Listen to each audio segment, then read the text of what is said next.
Goeiemôre, dit is Vrydagoggend, 28 November 2025 en ek groet julle oude gewoonte hier vanaf die walle van die Groot Rivier.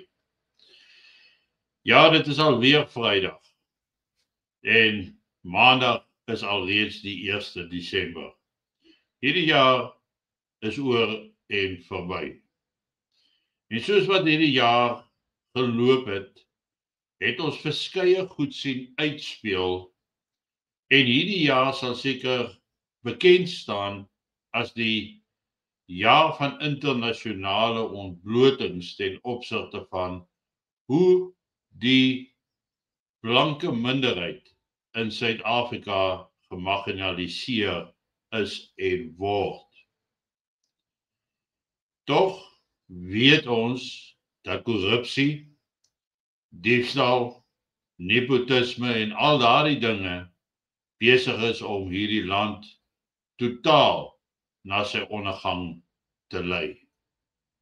Nou ja, ek was nie te verbaas toe ek moet hoor dat een van Suid-Afrika se regters, en ek sou haar nie op straat herken het nie, dat hierdie regter is toe in hegtenis geneem op aanklag van korrupsie. 'n Regter wat 2,4 miljoen rand betaal is deur ene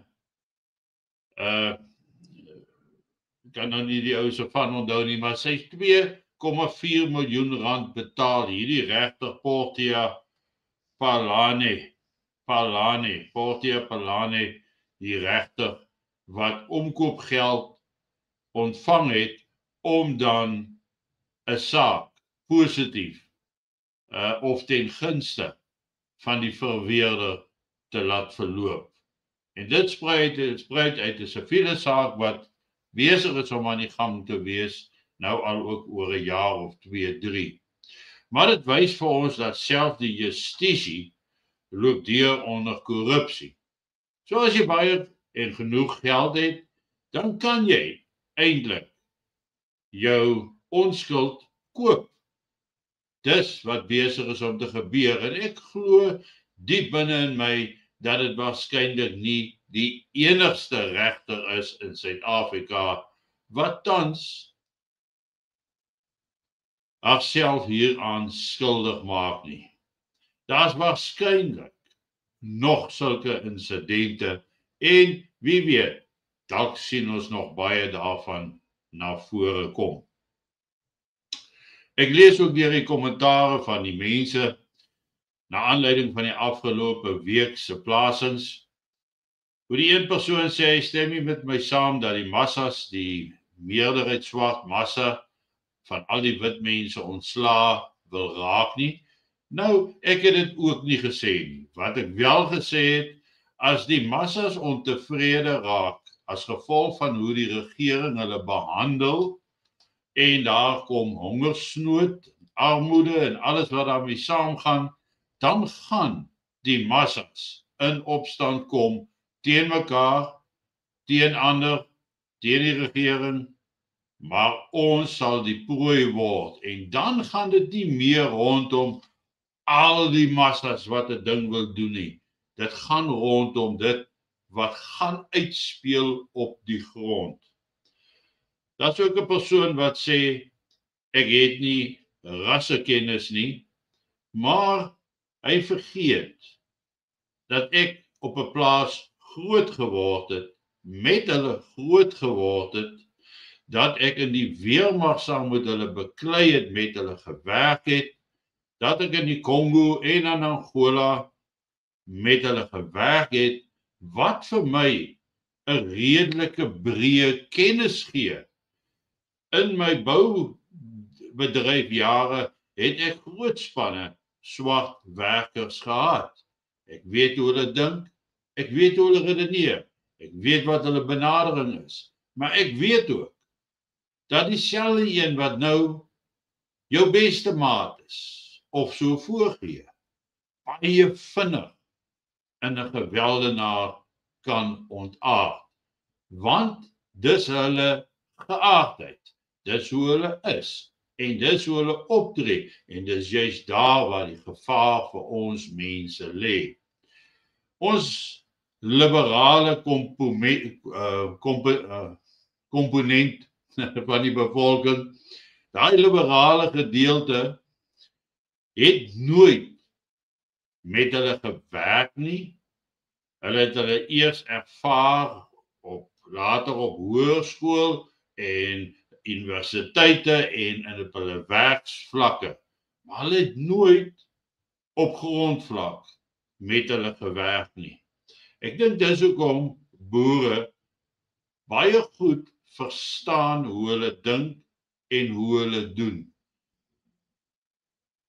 Dis hoekom 'n boerderyspan so suksesvol is. Want die blanke boer weet hoe om met hulle te werk en sy plaas met hulle samewerking en medewerking te bou en te groei na sukses.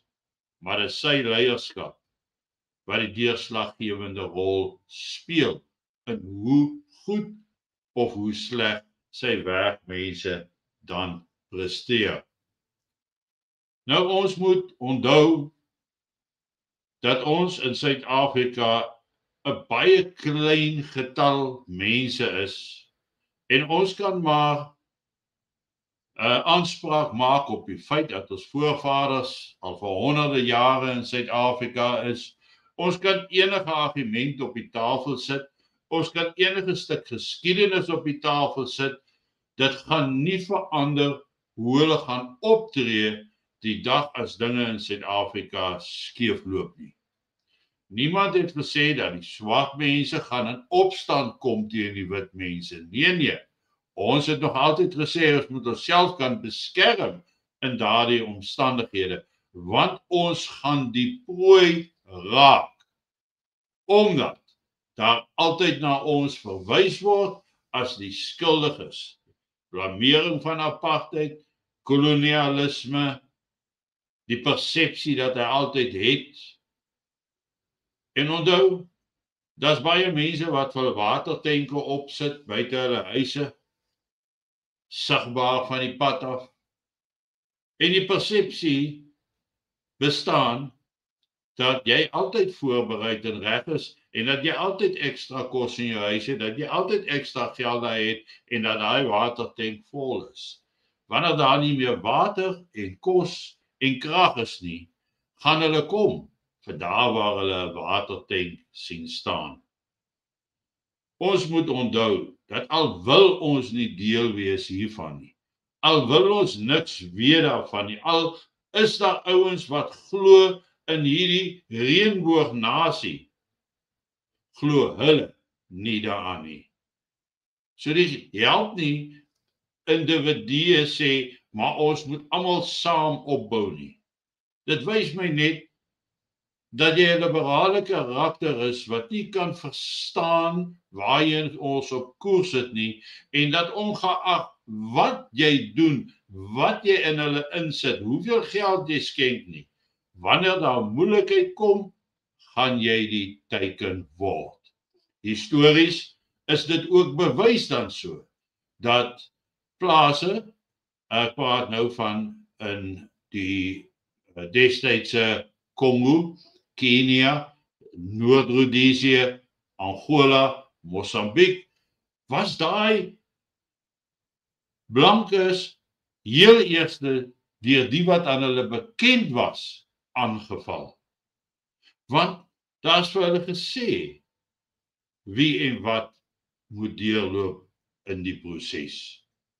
Nou ja, ek het ook 'n stuk gelees dat hulle moet die ou geskiedenisboeke terugbring skool toe, sodat die kinders kan leer oor waar kom ons vandaan, waarheen is ons op pad, want die argument is as jy nie jou geskiedenis ken nie, kan jy nie weet waarheen jy in die toekoms op pad is nie, en ons weet dit gaan nie gebeur nie. En ons sit met 'n onbeholpe klomp aan die stuur van sake. En 2026 gaan 'n uiters interessante jaar vir ons wees.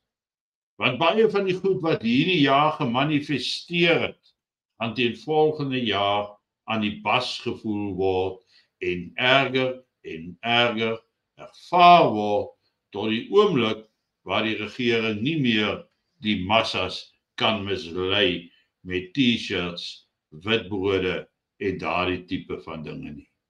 Geniet vanoggend jou kondensmelk koffie, geniet die naweek en ek is dan maandagoggend 1 Desember is ek weer terug by julle. Mooi loop, aangename dag.